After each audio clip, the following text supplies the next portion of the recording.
Hi, Dr. Sudhir Kumar. Good afternoon. Good afternoon. How are you? I'm good, thank you. And you? Good, good. I'm also good. So, so how many participants are there? Uh, Approved participants are 200, but all the participants are on the YouTube channel. You are not Okay, supposed to directly interact them. I will okay, pass on the queries if any come somewhere in your lecture.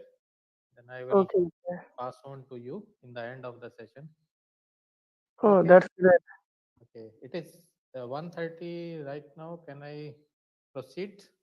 Yeah, sure. Okay, thank you. Uh, Good afternoon, everyone. For the last lecture of day 3 session, I would now welcome the invited speaker, Dr. Sudhir Kumar from IIT Patna. Dr. Sudhir Kumar is an assistant professor with Electrical Engineering Department at IIT Patna. He received his PhD degree from IIT Kanpur in 2015. He was an assistant professor with the Department of ECE, Vishwashraya National Institute of Technology, Nagpur, India.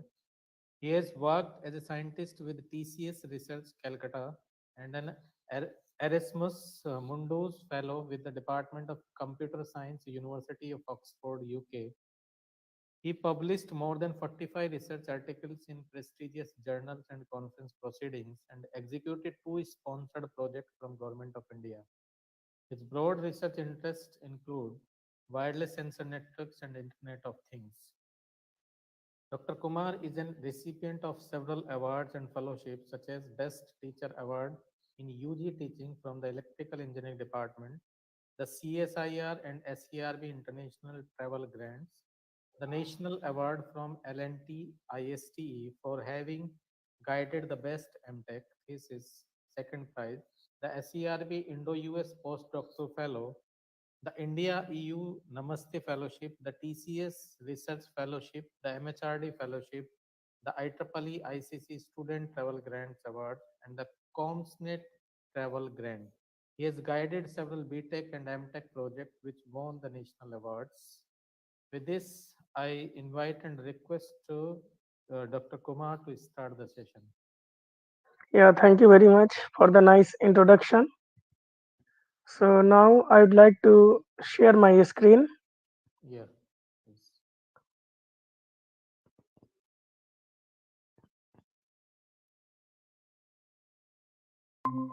I hope you can see Yes. my screen.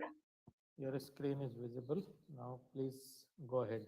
Before that, you please hide this icon. On bottom Yeah. side, center slide, there is a hide icon. You please hide that icon. Okay. Okay. You are talking about this ID. All right. Okay, okay. Please go ahead. Okay. Yeah. Good afternoon to all the participants.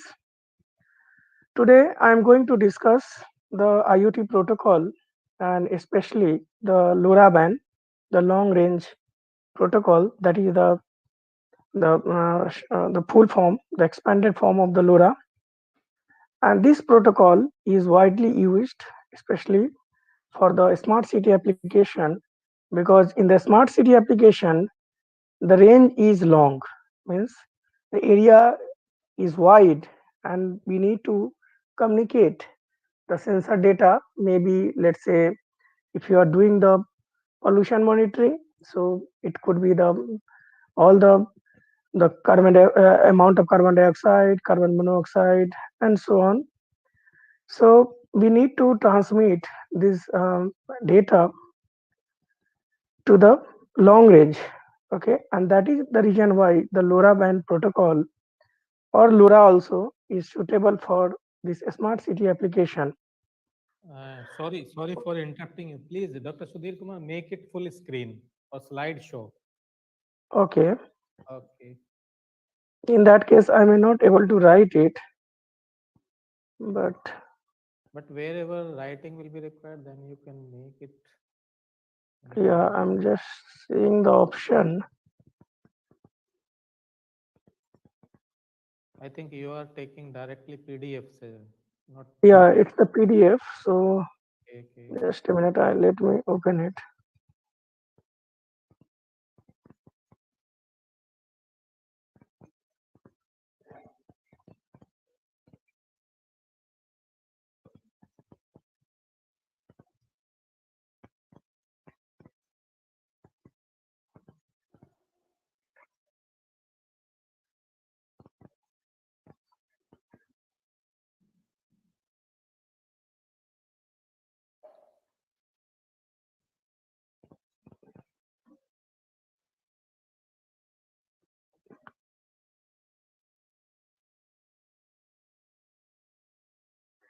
Okay, so I hope you can see now.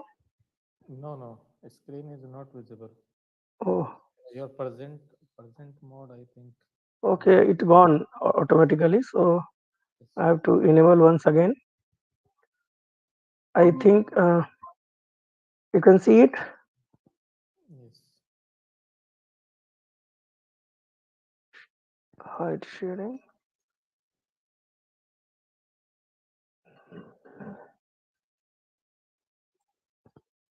Yes. Yeah. Yes. Okay. Please. Please continue. So the thing what I was talking about, uh, the LoRaWAN protocol, and the long range is long, means you can able to communicate to the long distance, let's say 10 kilometer up to 15 kilometer in with the use of the LoRaWAN protocol. But you cannot do so with the help of other short range protocol. Let's say if you use the Bluetooth, right, or Zigbee, or the even the Wi-Fi protocol. There, the range is limited to approx 100 meter. So that is the beauty of this LoRa protocol. You can transmit the data to the long range, but there is a disadvantage limitation associated with this LoRaWAN protocol too, because in communication system we don't have the free lunch. The limitation is the low data rate. This is suitable for the for the sensor data, let's say the pollution monitoring data, but it is not suitable for the audio or the video message, this LoRaWAN protocol. So we have the advantage that it can serve for the longer range, but the limitation is that data rate is low. So you have to choose the protocol depending upon your application. So for the smart city application, this is a viable solution. Now let us talk about the some of the introduction. Especially this is developed by the French startup company that you can see from here, Cyclio, but later it was acquired by the Samtec Corporation during 2012 to 15. And another good news about the LoRa protocol is that it works in the unlicensed ISM radio band. That means that unlicensed means you do not have to pay for that, like for the Wi-Fi, for the Bluetooth. We do not have to purchase the spectrum. You can transmit it whenever you want. Obviously, there will be the collision, so that we will see. And ISM is band is freely available. The ISM radio band, the full form is the industrial, scientific, and medical. So this is suitable for those applications. Only thing is that the data rate is low for the ISM band, and as I said, since anyone can use it at any point of time, so the collision will be there, the interferences will be there. All right. And this thing, about the LoRaWAN, we have already talked about that it is low power, low data rate, and the long range communication protocol. And as I also said, this is suitable for the sensor data like the temperature, humidity, etc. Not for the audio or video message. This thing I have already mentioned. So you will see in the one figure, it bridges the gap between the short range wireless communication and the cellular communication technology that you can see from this diagram. You can see here there are two axes. On the x axis we have the range, the communication range, and on the y axis we have the data rate. So you can clearly see that the for the Bluetooth, RFID, Zigbee, IEEE 802.15.4, and this LP WAN technology, one of them is the LoRa protocol that I'm discussing now. There are other protocols also that is there in my IoT book, but here since the time is the constraint, so I will discuss only the LoRa protocol in the great detail. I will discuss all the mathematical aspect, how to calculate the data rate, what is time on air, and so on. So we will go into the depth of this LoRaWAN protocol in the today's lecture, because each of the protocol takes one or two lecture. So now you can see here this Bluetooth, RFID, Zigbee, etc. are the short range technology. Okay, range is short, data rate is also low. You see, because you see the x and y axis. But if you talk about this LP WAN technology, low power WAN technology, the data rate is low because it is near to, you know, the data rate is it increases right along the y-axis. So for the silver technology and this WLAN or IEEE 2.11, data rate will be high at this point, and here it will be the low, right? That you know from coordinate axis. So that for the LP WAN technology, you can clearly see that the data rate is low, but the range is high, both for NB-IoT, narrowband IoT protocol, Sigfox, and the LoRaWAN protocol. Now, coming to this cellular technology, that we have the 2G, 3G. Now we are using 4G and 5G technology. So for the cellular technology, the data rate is also high, and the range is also high. So you can clearly see now that the LP WAN technology is somewhere in middle, in between this short range technology and the cellular technology, because the data rate is not as high as the cellular technology. That's why it is in the middle. A range is approximately similar to the cellular technology. And these are the different the transmit power for the different protocols, the Bluetooth, Wi-Fi, 3G, 4G, LoRa, that are respectively 2.5 milliwatt, 80 milliwatt, 500 milliwatt, and 20 milliwatt. So you can see from here also that for the LoRa, the transmit power requirement is of 20 milliwatt. That is why it is called the low power WAN, LP. LP stands for the low power. But for if you use a cellular technology, then the transmit power requirement is high, 500 milliwatt. And if you compare it with the Wi-Fi or the Bluetooth, Bluetooth it is more because it is 2.5 milliwatt. For the LoRa, it is 20 milliwatt. But for the Wi-Fi, it is 80 milliwatt. So you can clearly see from here that in communication technology, we have the trade-off, right? In this case, we have the data rate and the range and the transmit power requirement. So that is the meaning of this, the last line that we have not discussed. So now I hope you understood now. So these are the comparison of the different protocol, the Zigbee, Wi-Fi, Bluetooth, LoRaWAN, and Sigfox. So for the LoRaWAN, the standard is the LoRa Alliance, and the coverage I already mentioned 10 kilometer. But for the Zigbee, Wi-Fi, Bluetooth, it is approximately 100 meter. For Sigfox, it is more, 40 kilometer. And now if I talk about the modulation techniques for the Zigbee Wi-Fi, it is DSSS triple S, that is the direct sequence spread spectrum. You must have studied this in the communication system course. BPSK, you must be knowing, binary phase shift keying. This is also quite popular. And the GFSK, that is the Gaussian phase shift keying for the Bluetooth. But for the LoRa, it is the CSS, that is the chirp spread spectrum. So you must be familiar with the other modulation technique, DSSS, QPSK, BPSK, GFSK, but you may not be aware of the CSS, chirp spread spectrum. That is the modulation technique for the LoRaWAN protocol. So I will discuss this chirp spread spectrum in this lecture. Okay, frequency varies. This frequency you must be knowing 2.4 gigahertz for the Wi-Fi, Bluetooth, and the Zigbee. But for the LoRaWAN, it varies from the different countries that you can see from the web. It is different. Okay, so this is the comparison of the all the protocols. Okay, now I will go into details of the LoRaWAN protocols. So you can see from here that we have the different devices, device 1, 2, 3, 4, and here we have the gateway 1, gateway 2.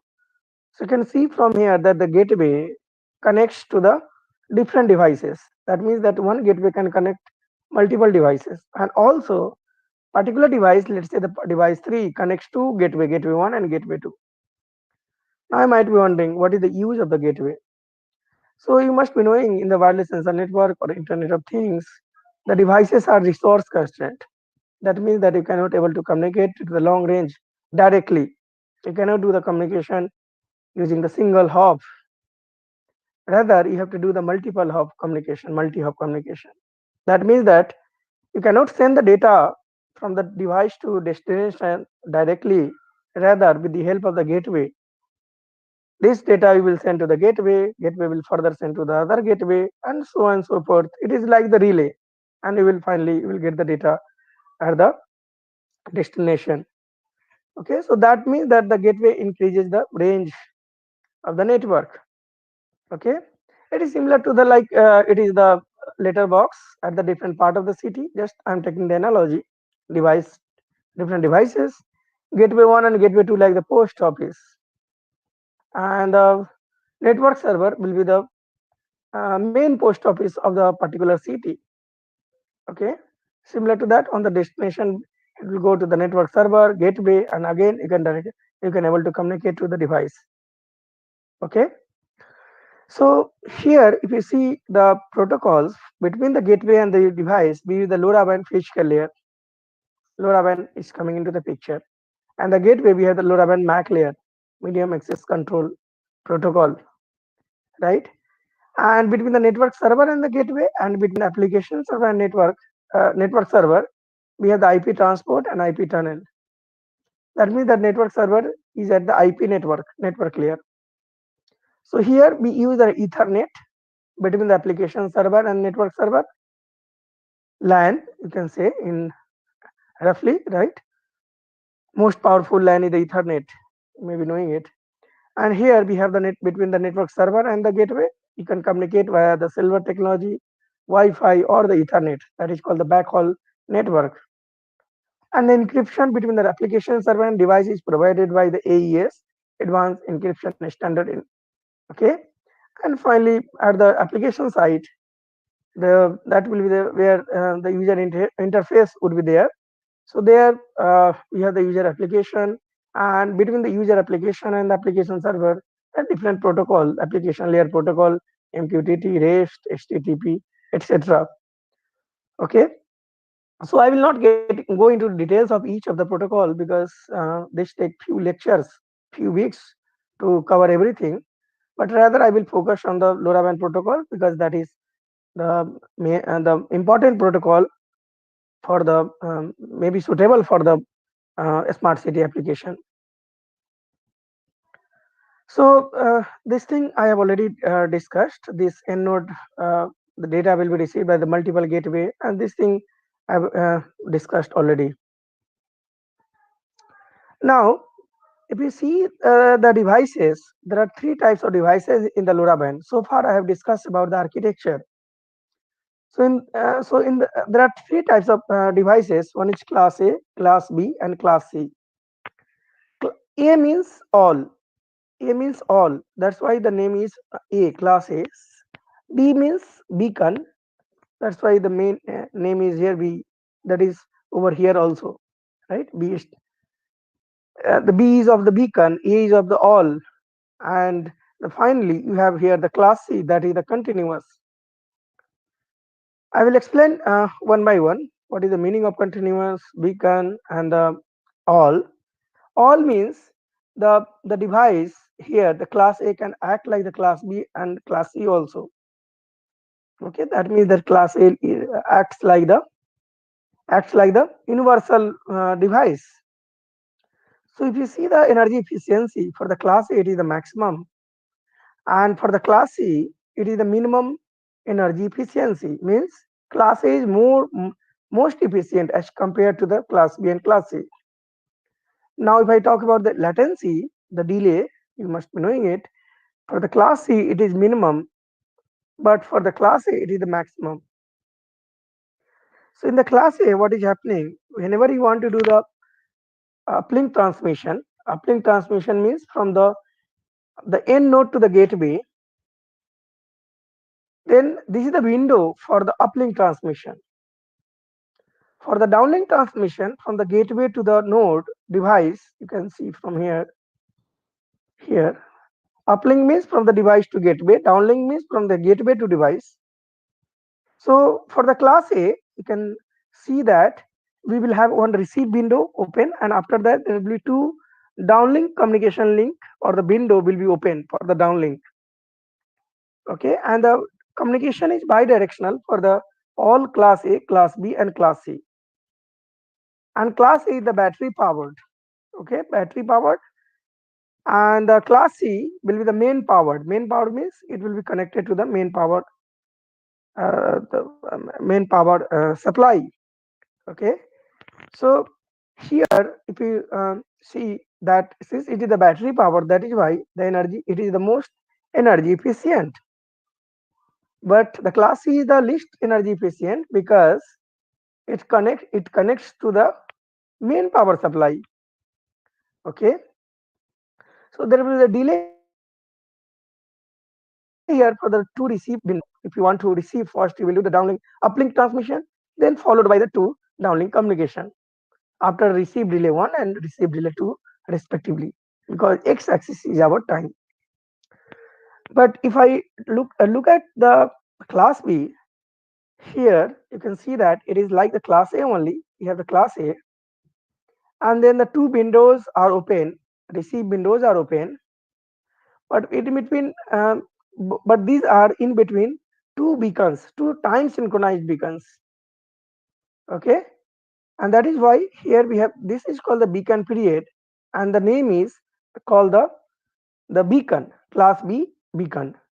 This is also battery powered actuator here. So you might be now wondering what is the need of this beacon. The need of the beacon is to synchronize the time. Okay, with time synchronization between the end device and the gateway. Okay, and the window for receiving slot means the window for downlink communication will be opened like the class A.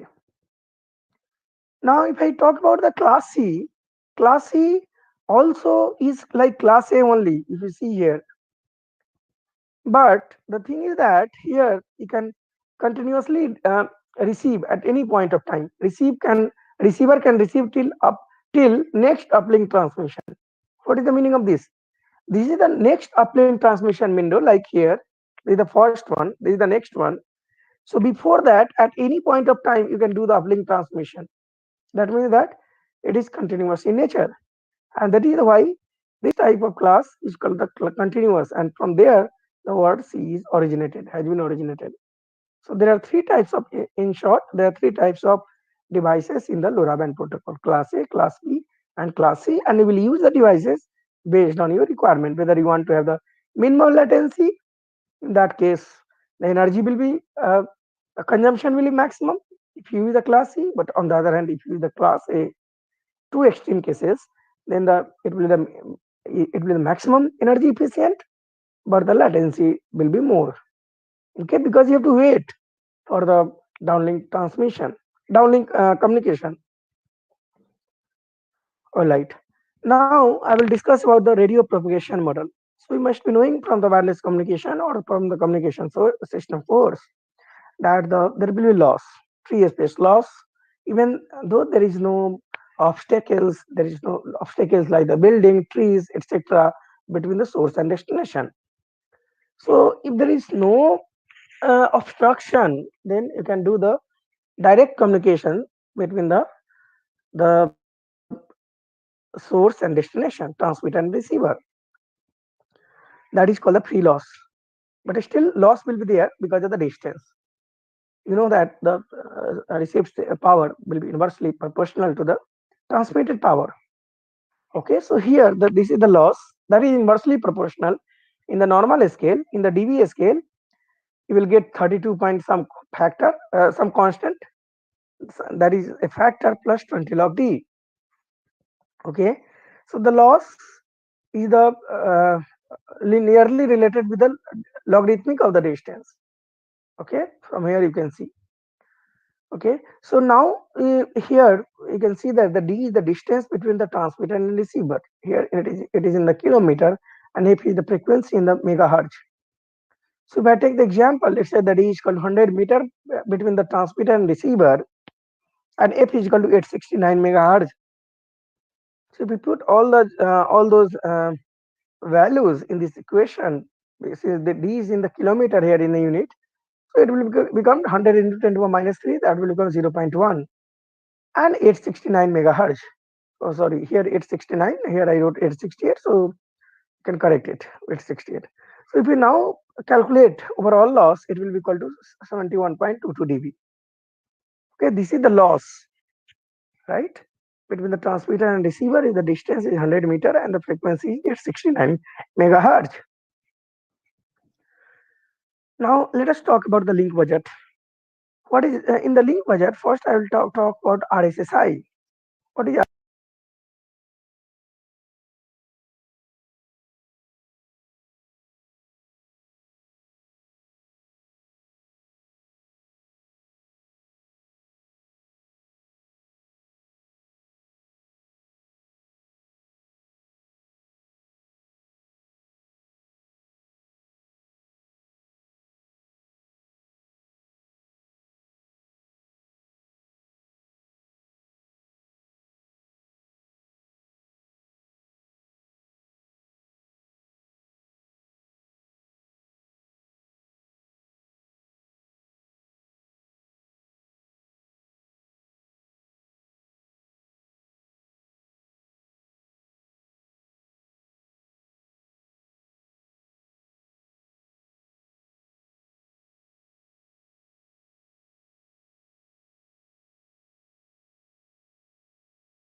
Hello, Dr. Sudhir Kumar. Yes, yes. Please go ahead. Now the problem is resolved. The Okay, okay. screen and audio is visible and audible in YouTube also. Please Okay, go okay. ahead. Can you see now the screen? Uh, you share. Yes, yes. Make it full screen and go ahead. Yes. Okay. Okay. Thank you. So, shall I repeat this slide once again? Sir, you I think take previous slide onward because I think in last slide you Okay, talked okay. about. This slide? Yes, yes. Please go ahead. Okay. So, this thing I have discussed that the between the there will be two kind of communication, two types. One will be the line of sight communication, and one will be the non-line of sight communication. In the line of sight communication, there will be no obstruction between the source and the destination, between the transmitter and receiver.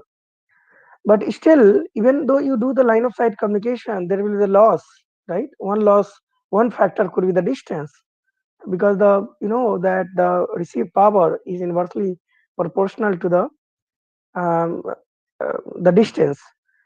So in the normal scale, it is inversely proportional, but in the log scale, it will become some loss is equal to some factor plus 20 log d plus 20 log f. Here, the distance is in the kilometer between the nodes and gateway, or the between the transmitter and receiver, and the f is the frequency in megahertz.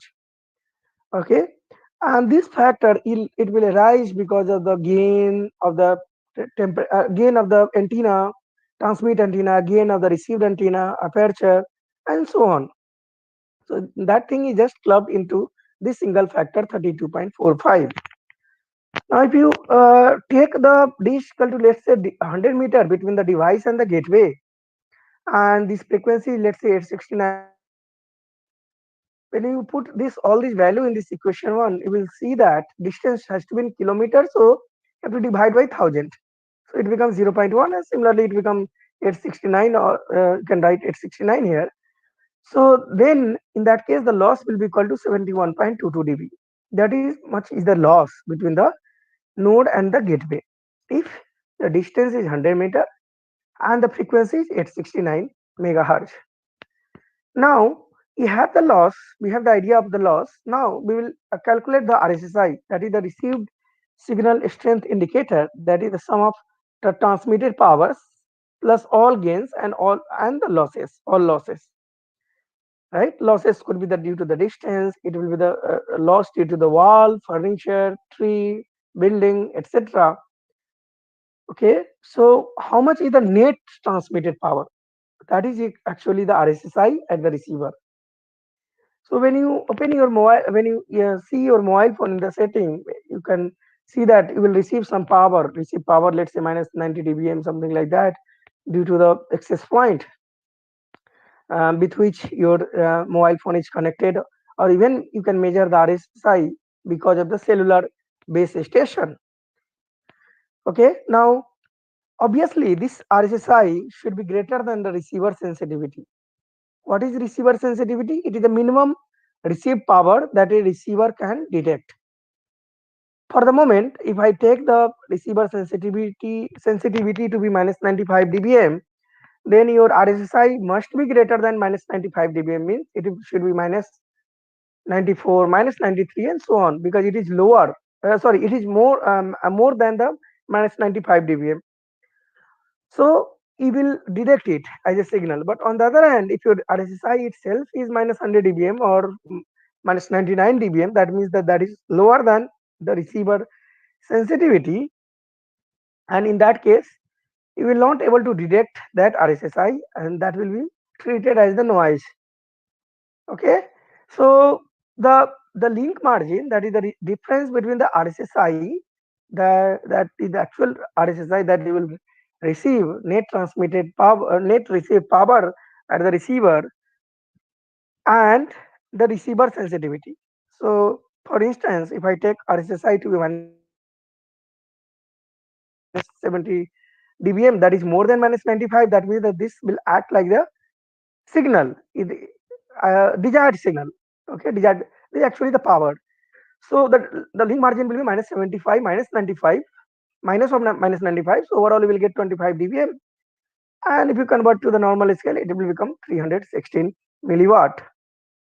So the receiver sensitivity varies from the device to device. For some device, for some mobile phone, or for some device, IoT device, it is minus 95, some has minus 90, some has minus 100, and so on. So the receiver sensitivity should be as low as possible. And the good news about the LoRa is that the receiver sensitivity is the minimal. That means that receiver sensitivity for the LoRa is minus 104 and minus 148 148 sorry 148 dBm, 148 dBm minus.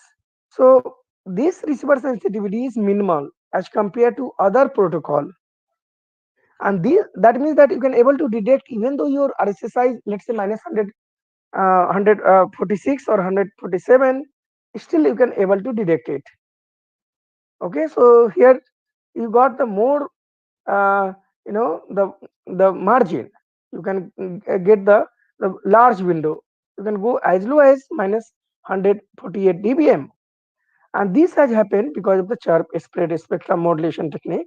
I will discuss about the chirp spread spectrum modulation.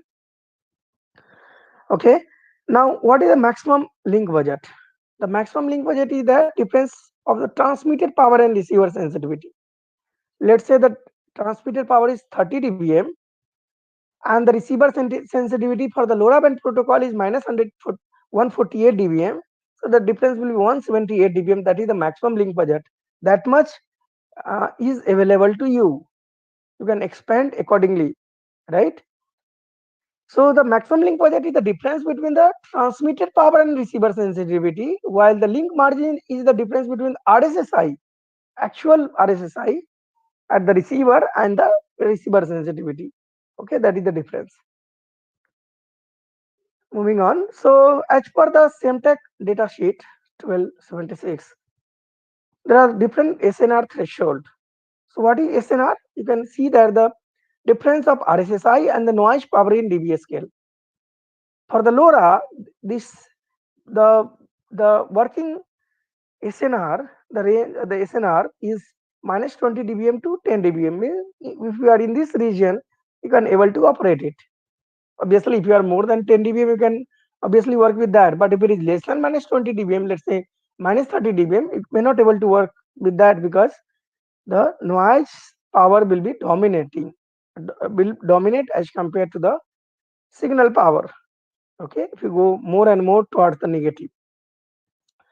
So there is a there is a SF. SF is the spreading factor, that is the actual number of bits that will be used for the encoding the information in the LoRaWAN protocol. So if you use the spreading factor from 7 to 12, the SNR threshold also varies minus 7.5 dBm to minus 20 dB. Sorry, not dBm, dB. What is the role of spreading factor? We will see it. So the receiver sensitivity is given by here minus 174 plus 10 log bandwidth, right? Bandwidth, let's say 169 megahertz. Noise figure is the in 6 dB for the SemTech datasheet 1276 or 1272, and SNR threshold is given in this table as per the datasheet. Now, if I ask you that, let's say the bandwidth available to us is 250 kilohertz for the LoRaWAN protocol, how much would be the receiver sensitivity? You can see from here that if I vary the spreading factor from 7 to 12, then the receiver sensitivity you can clearly calculate from this expression, because bandwidth is known to as 250 kilohertz. Noise figure is 6 dB. SNR threshold you can get from this table. So for the different spreading factor, you can get the different receiver sensitivity. And interestingly, you can see from here that if the spreading factor is 7, spreading factor I want to recall once again, it is the number of raw bits that will be used to encode the information. Okay. Obviously, you will want to work with the less number of bits to represent the information. But you will see here that when the spreading factor is 7, the receiver sensitivity is minus 121.5. That means that if it is sorry, if the RSSI is above minus 121.5, let's say minus 121 or minus 120, then you can able to work. But if you use the spreading factor of 12, the receiver sensitivity is minus 134 dBm. That means that you can even work with minus 133, minus 132. That means that for the higher spreading factor, the receiver sensitivity is also low. That is the desirable thing. Okay. So if the distance between the transmitter and receiver is more, then obviously the RSSI would be lesser. So if the distance is large, you can use the larger spreading factor SF, because receiver sensitivity will go as low as minus 134. But if you use minus 121.5 for spreading factor 7, in that case you cannot go below this number, minus 121.5. That means that RSSI should be at least minus 121.5 dBm. Okay, so for the longer range we use the higher spreading factor in the LoRa protocol. So you have to choose, you have, this is optimized automatically, or it is not there, you have to optimize this spreading factor transmit power based on the requirement. Let's say in the smart city application, how much is the distance? It is 100-meter or 10 km, 5 km, 15 km. The distance is more, if you will use the larger spreading factor that is evident from this slide. Okay, so these two are the conclusion from this slide, okay, that I have listed over here. Now moving on, I will discuss some more terminology because I want to calculate time on air for the LoRaWAN protocol, and also I want to calculate the data rate or bit rate for the LoRaWAN protocol, how to actually calculate it, okay, so that you can able to optimize it. Okay, so the bandwidth, you know, that is the number of cycles per second, or it is denoted by hertz, Hz. And the bandwidth and the chip rate are same, both are same, that is equal to, let's say, RC chip per second or RC cycles per second. Now if I ask you what, how much would be the chip duration, obviously it will be the 1 by bandwidth or 1 by RC, because bandwidth and chip rate are both same. That will be the chip duration. It is the number of chips, RC chips per second. So if I want to calculate how many seconds for one chip, it will be obviously 1 by RC according to the unitary method too. Okay, and the spreading factor, this is number of raw bits that is used for encoding a symbol. I already explained to you. For the LoRaWAN, this lies between 7 to 12. For the short range, 7 you can choose. For the larger range, you can choose 12, so that you can able to decrease the receiver sensitivity. Okay. Now, what is the symbol? Symbol you must be knowing from the communication system course. It is made of one or more bits. Okay, for the binary phase shifting, it is represented by a single bit. Okay, but for the QPSK, you know that the quadrature phase shift keying, there are four symbols: 0 0 0 1 1 0 1 1. Obviously, the angle is also associated with that by the mapping. So the total symbol will be 4, and how many bits are required for each of the symbol? 2, 0 0 0 0 1 1 0 or 1 1. That means that if you have the SF, the splitting factor, let's say 7, so how many symbol you will have? 2 to the power 7, that is equal to 2 to the power SF. That many symbols you have. Now if I ask you what would be the symbol rate, it is very obvious that the total bandwidth available to us is BW, and total number of symbol is 2 to the power SF. Means, let's say for the QPSK it will be the 4, for a BPSK it will be the 2 to the power 1, it will be 2. So how much would be the bandwidth for each of the symbol? You have to divide by this number, 2 to the power SF, and BW is also equal to RC, so this is the number of symbols per second.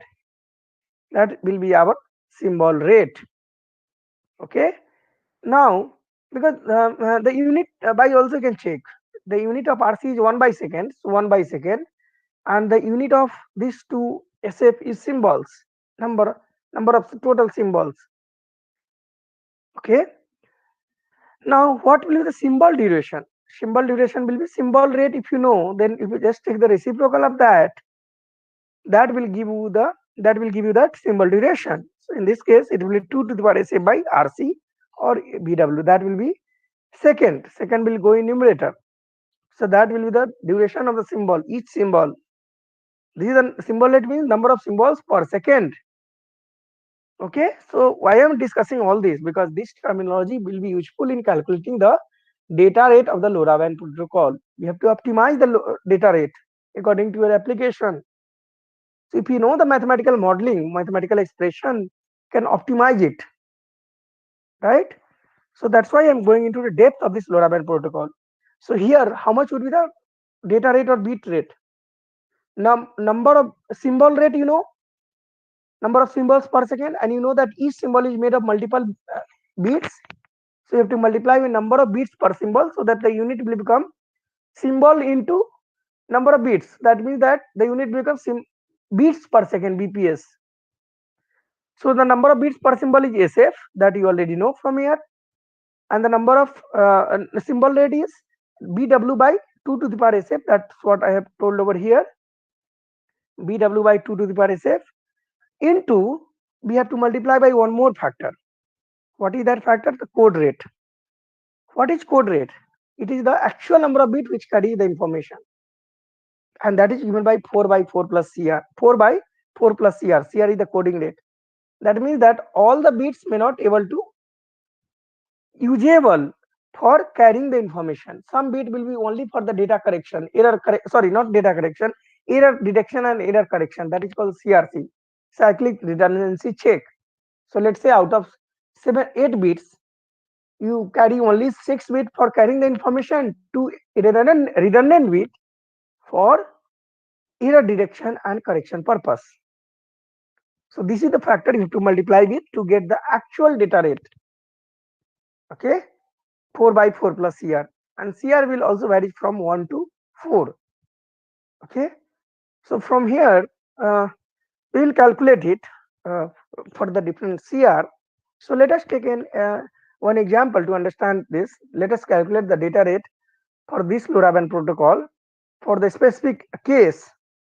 Let's say I'm assuming the distance between the node and gateway is less, right? I already, if you recall, let me show to you once again. Here I said between the gateway and device, the LoRaWAN physical layer is coming into the picture. It will communicate via the LoRa protocol.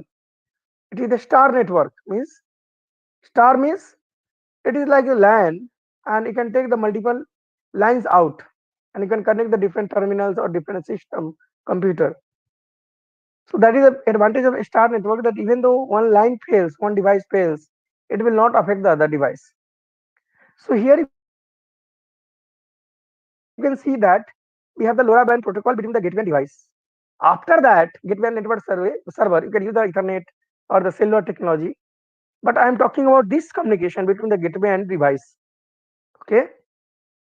So the difference, if the distance between the gateway and device is less, so that we will use the lower spreading factor is equal to 7, and bandwidth is, let's say, 250 kilohertz. So how much would be the chip rate? 250 kilo means 10 to the power 3. That many chips per second. BW and RC are same from the last slide. How much would be the chip duration? From this expression, you get 1 by BW or 1 by RC, that will be given by 1 by 250,000. So that will comes out to be 4 microsecond. In second, it will become 4 into 10 to the power minus 6 second. So since the spreading factor is 7, that means that 7 raw bit will be used for carrying the information. Okay, let us assume that 7-bit symbol 100 this is one of the symbol. How many possible combination would be there? If you do the permutation combination, you will get 2 to the power 7 for all 0 and 1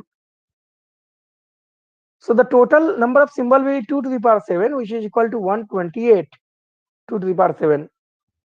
That means that all the possible decimal, not decimal, binary number, let's say from all 70 to all 71, and that will become 128. You may be knowing it. And this is the total number of symbols 2 to the power 7, that is equal to 128 symbols or the chips. So how much would be the symbol rate? From here you can see the symbol rate is BW by to the 2 to the power SF. So 250,000 by 2 to the power 7. That will comes out to be 1954 symbols per second. And how much would be the symbol duration? 2 to the power SA by bandwidth. 2 to the power SF is 2 to the power 7 by 250,000. That will become 512 microsecond. Okay. So this is not the final result. Our interest is to find the data rate or bit rate for the LoRaWAN protocol. For that, we need all these information. So what is the data rate or bit rate? SF into BW by SF. SF is 7. BW by SF has come out to be 1954. And the coding rate 4 by 4 plus CR. Let's say CR is equal to 1. So 4 by 4 plus 1. Finally, you will get this much bits per second. If we divide by 1000, we will get approximately 11 kbps data rate for the LoRaWAN protocol. So you can clearly see from here that the data rate is quite low. It is in kbps, not even mbps or something, not even 100 kbps or 1000 kbps, right? So that is clearly evident from this example that for the splitting factor 7 or for this bandwidth, the data rate is quite low, 11 kbps. If you choose the spreading factor, let's say 12, can you tell me that data rate will be low or large, less or large, low or high? If I choose the high spreading factor,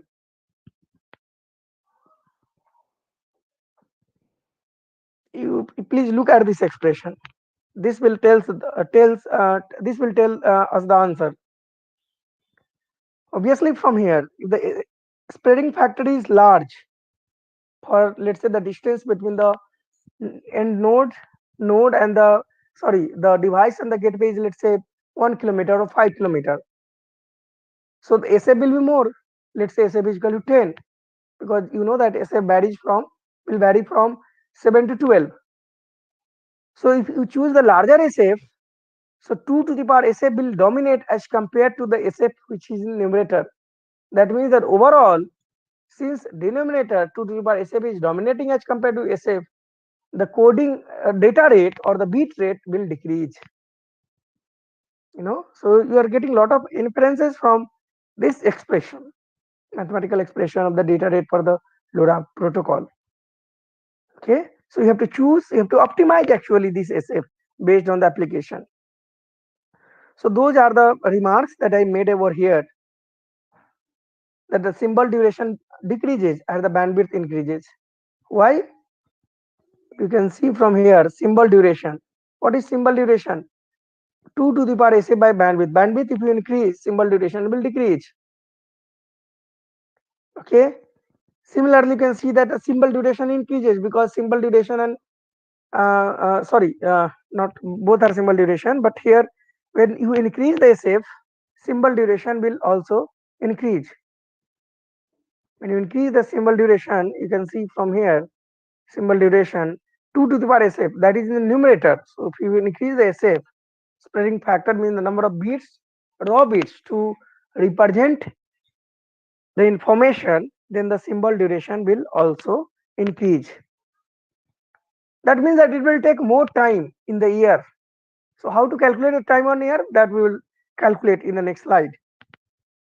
Okay, and as the bandwidth increases, data rate or the of the or the bit rate also increases.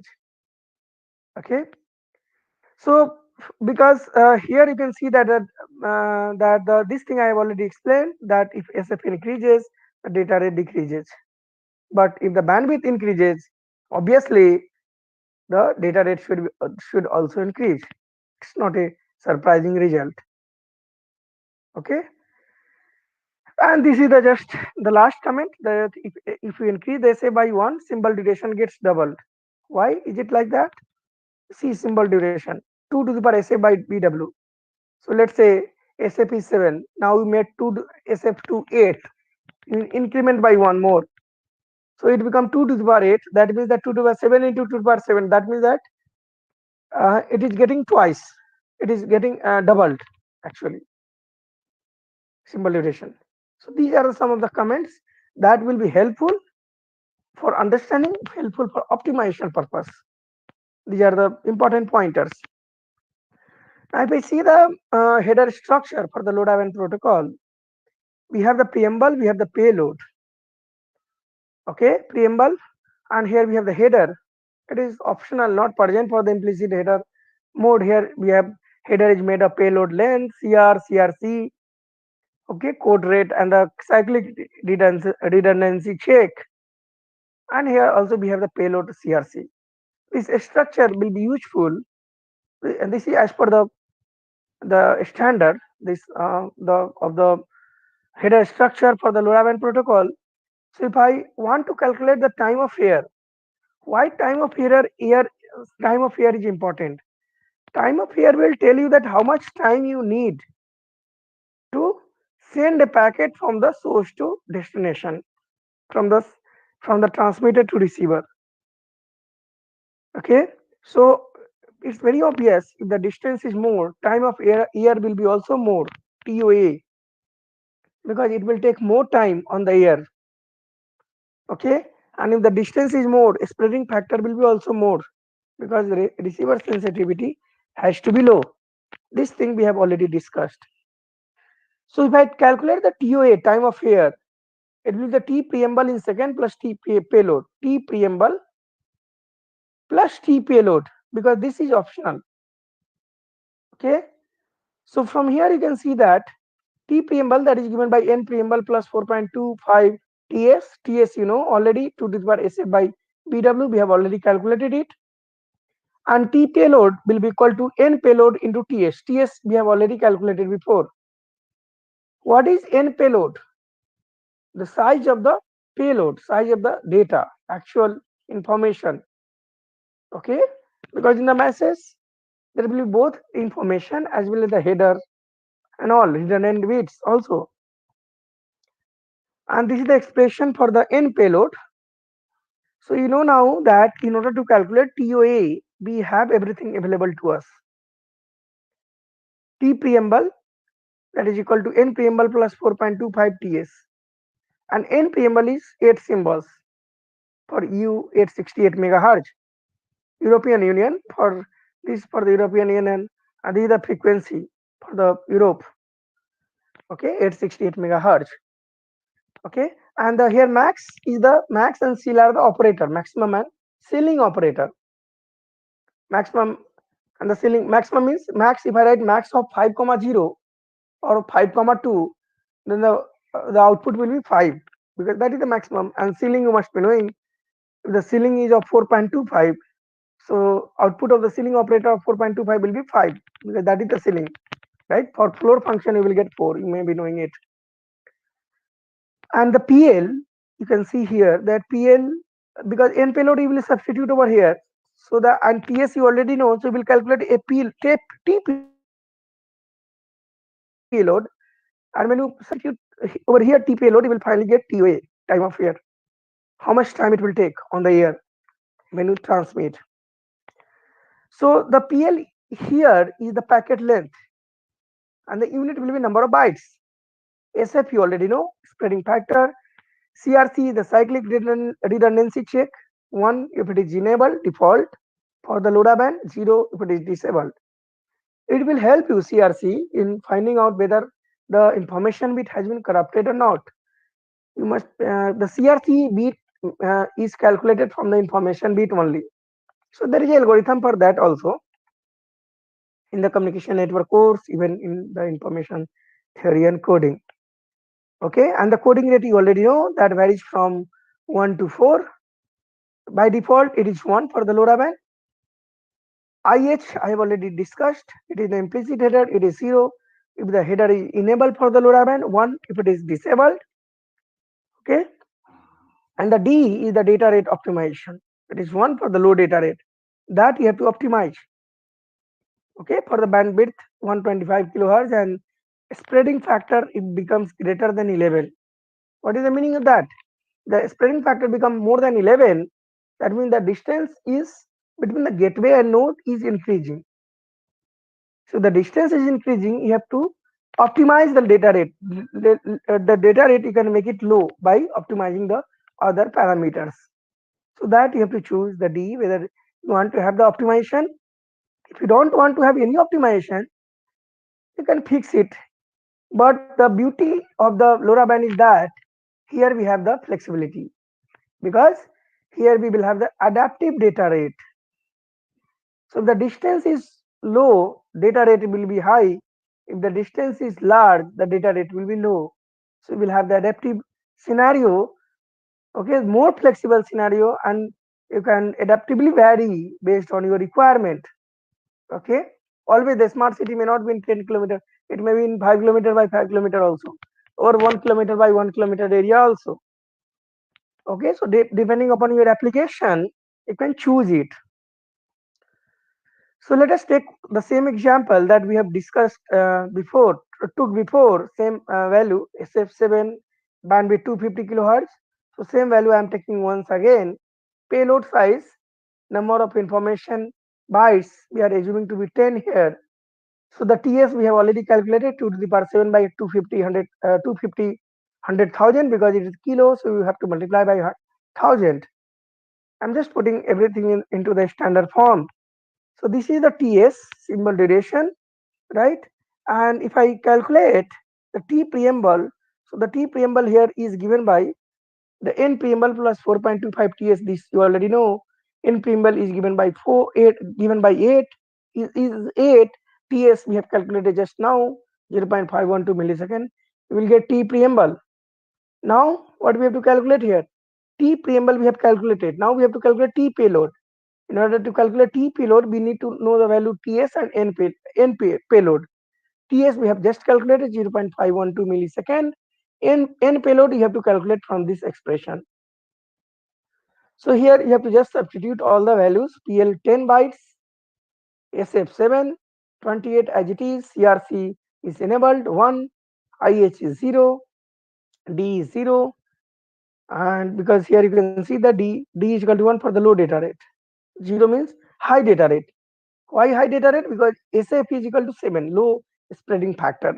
That is the reason why we are not doing the optimization, data rate optimization, and we are fixing D to be 0 because we don't need it. Let's say for this example, if you need it, you have to make it 1.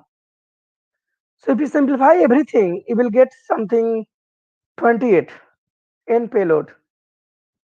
Okay, so N payload you now know, T payload, TS you know, you have to just multiply over here 28 into 0.512 millisecond. 28 is the N payload.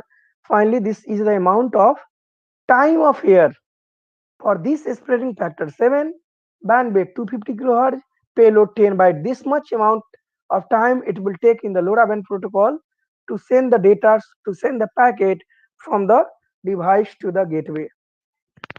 Okay, that means that you will receive the data after this much millisecond.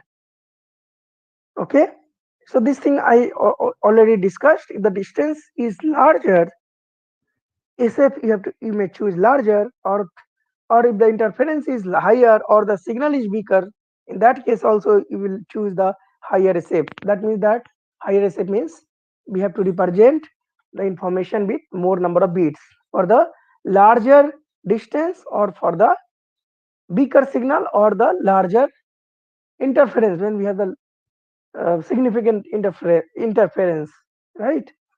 So that is the flexibility that we have, and you can optimize all these parameter, time of fair and all based on your parameters, based on the given application.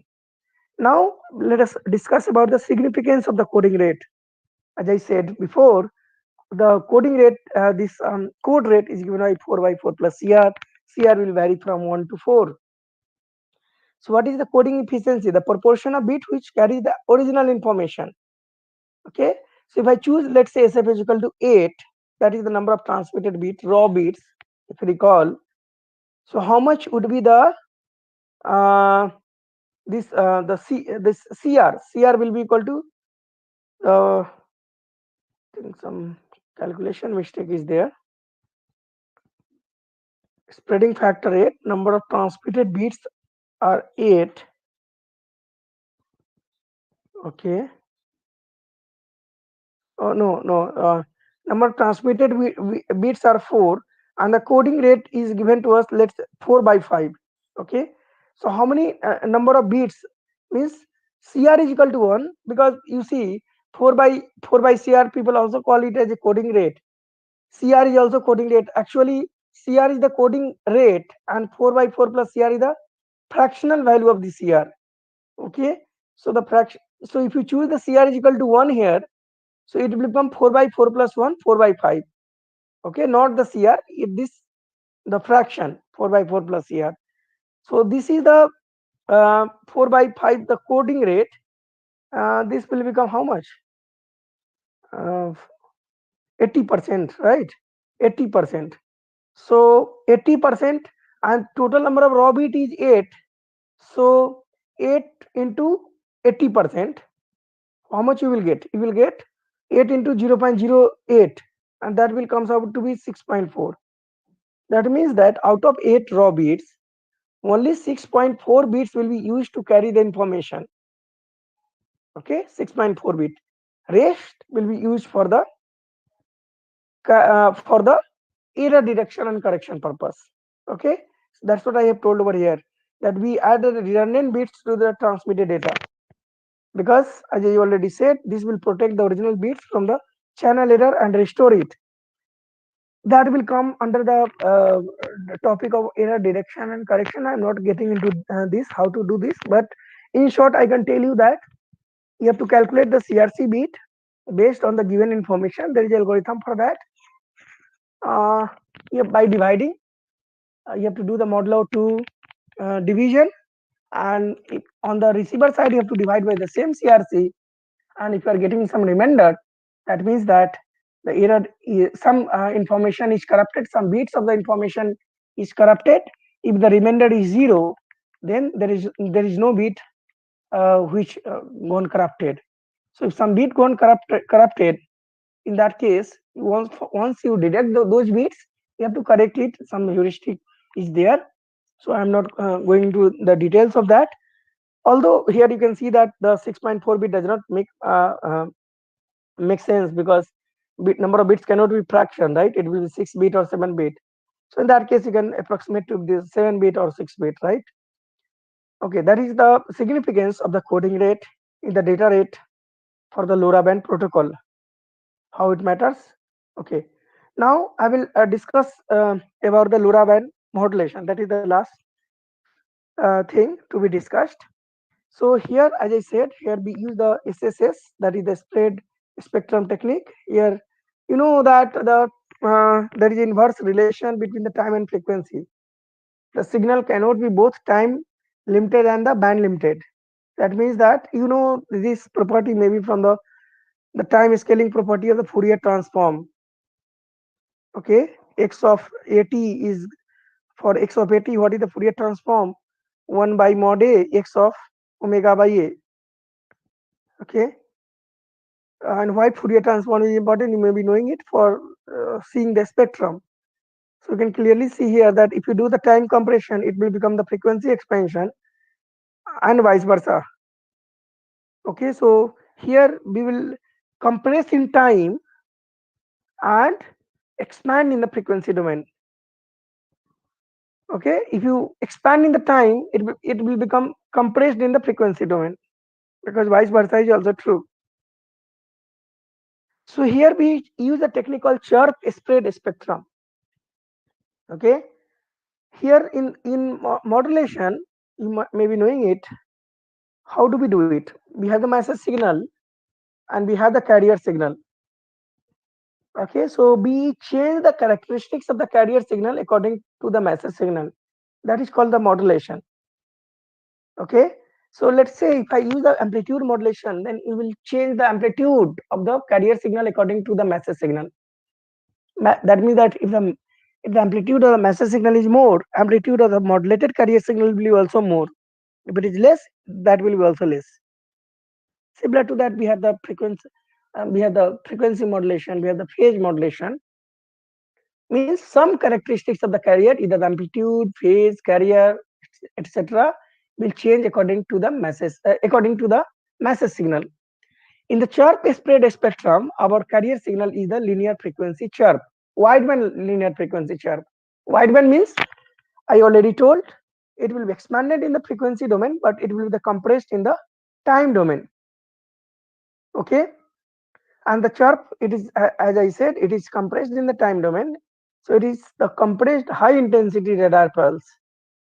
So here there will be the two types of chirp. One will be the up chirp, and this is the down chirp. It become from sparser to become denser and denser in the up chirp.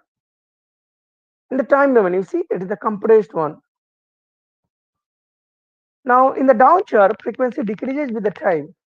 And from denser, it becomes sparser linearly. Okay, so it is that compressed in the time domain, but in the frequency domain, the chirp will look like this. If there is no, if the chirp is unmodulated, means the chirp is actually your carrier signal. Okay, if it doesn't carry any information, the chirp will be something like this. It will be the ramp. Ramp means it will make the angle 45 degree with respect to this time axis. Okay, and this is the swing of the chirp. This is the carrier signal at the center, and this point will be f high plus 0.5 bandwidth. This will be f low minus 0.5 bandwidth, because the swing will be of amount bw. Since the center is in the middle, so this height is 0.5, so it becomes plus 0.5, and this is minus because this you are taking as a reference, so it becomes minus 0.5 bw. So this is up chirp, it will make 45 degree, and this is the down chirp, this will make 135 degree. Okay, so in this case the frequency increases in the up chirp, in the down chirp the frequency decreases. So here I have shown you two type of chirp. Chirp, I already said, it will act like the unmodulated carrier signal, like just think like the normal modulation where you have the sinusoid, right? But when you do the frequency modulation, you must be knowing that it become denser or it become sparser.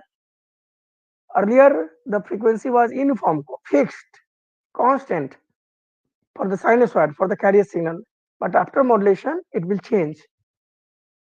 All right, so this is the unmodulated carrier signal. Now you might be wondering, it is unmodulated, there is no information, this chirp does not carry any information.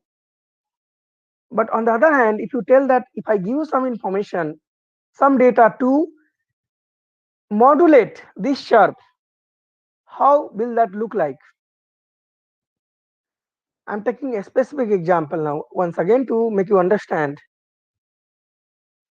If I choose a spreading factor, let's say 8, and the symbols, total number of symbols will be 2 to the power 8, as you know now, 2 to the power 8 will be 256.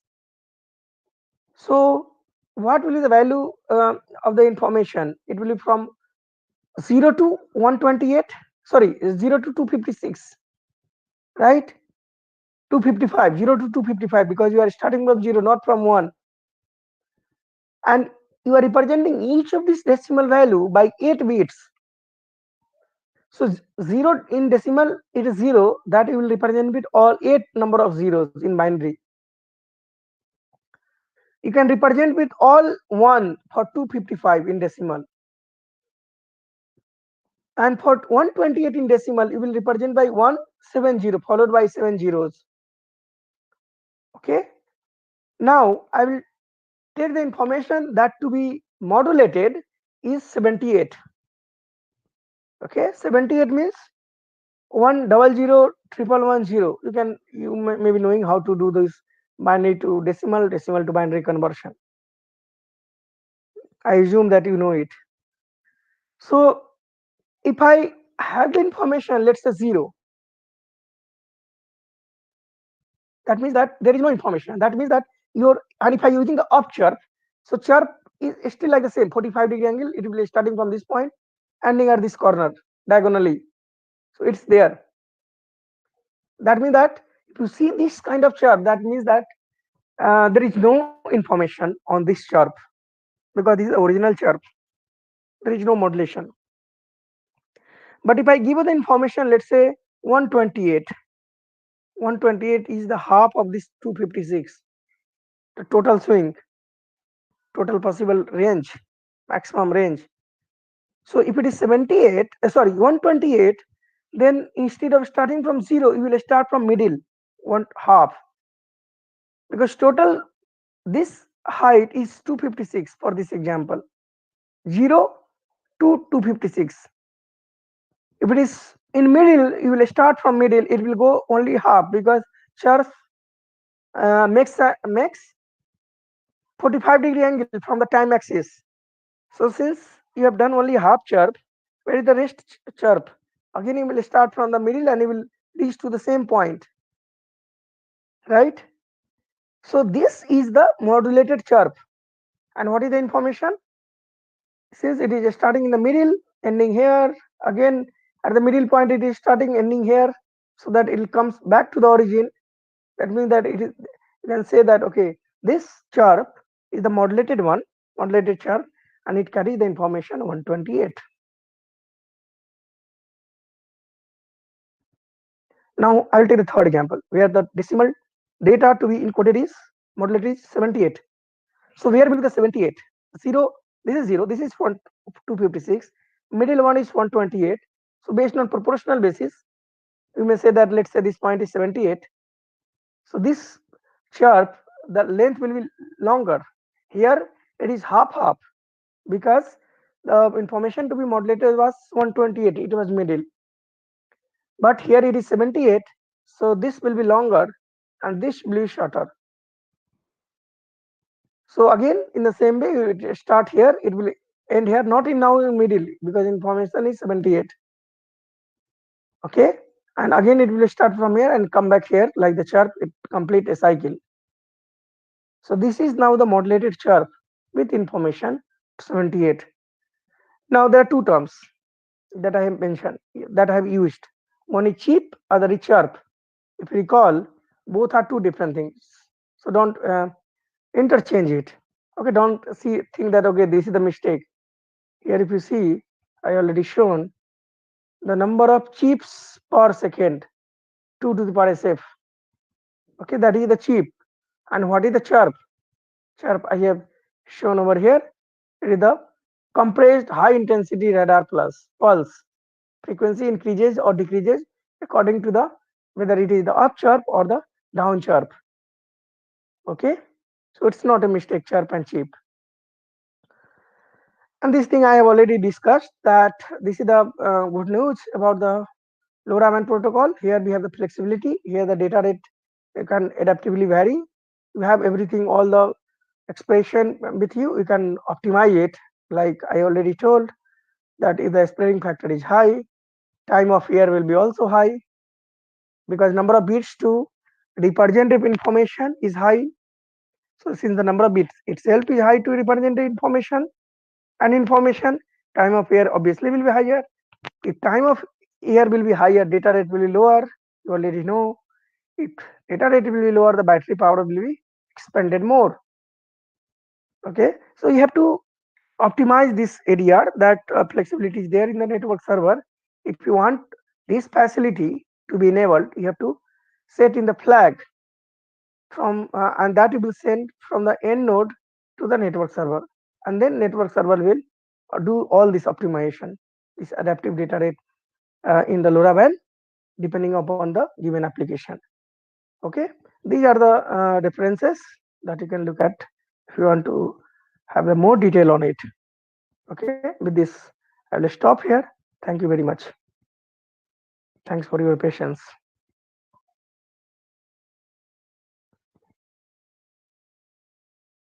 Thank you, Dr. Sudhir Kumar, for a quite comprehensive talk on IoT for smart cities. There are some queries on your lectures.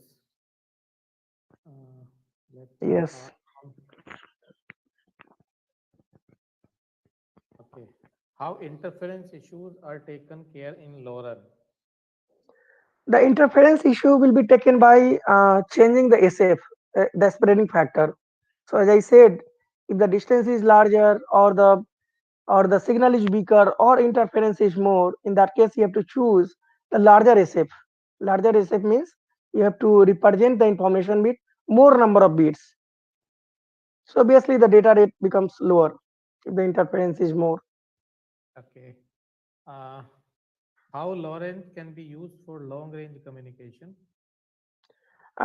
It is used for the long range communication because of the sharp spread spectrum technique, modulation technique. Here you can see that I already explained that in normal um, uh, device, let's say even if you use your mobile phone or check your mobile phone, the sensitivity is minus 95 or minus 100 dBm.